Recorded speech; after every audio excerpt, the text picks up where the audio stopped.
د نن یکشنبې ورځې لنډ او مهم خبرونه. دوحه کې د اسلامي امارت سرپرست سفیر ډاکټر محمد نعیم د ایران سفارت په رسمي بلنه د فارسي ژبې مشهور شاعر حکیم نظامي د سند په لمانځ غونډه کې ګډون کړی. یا د غونډه کې د قطر هیواد د لوړپوړو چارواکو په ګډون د بهرنیو هیوادونو او ټولنو سفیرانو او استازو هم ګډون درلود.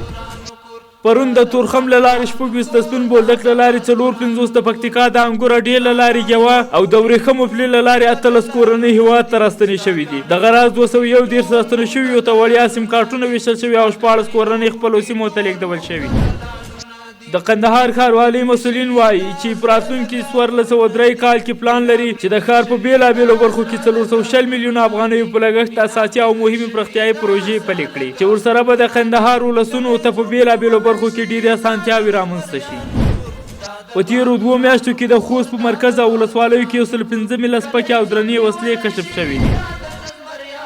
د روان کال د سوداګرۍ په کچه کې د پام وړ زیاتوالی راغلی. د اسلامي امارت اقتصادي معاونیت ویلي چې په 1402 کال کې د افغانستان د سوداګرۍ کچه د پام وړ زیاته شوې ده او اسلامي امارت په هیواد کې د سوداګرۍ ودې او پراختیا لپاره لازمي اسانتیاوې رامنځته کړي دي.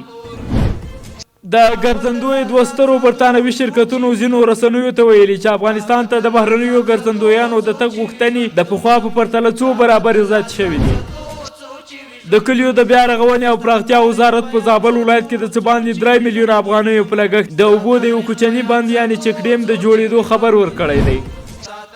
د ننګرهار ولایت د کلیو د بیا رغونې او پراختیا ریاست له لوري د یونیسف د ادارې په مالي مرسته د ننګرهار د مومند درې ولسوالۍ اړوند تورخم ښارګوټي کې بیرته راستنېدونکو هیوادوالو ته د پاکو اوبو رسولو د 2 شبکو د جوړېدو چارې پیل شوي. او همدارنګه په وروستي خبر کې به واورئ د ټولګټو چارو وزارت وایي د کابل جلال آباد لویه لار چې تېره ورځ د یو موټر د انحراف او د کوچنیو او لویو ډبرو د ښویېدو له امله د لنډ وخت لپاره د ترافیکو پر مخ تړل شوې وه بیرته پرانیستل شوه.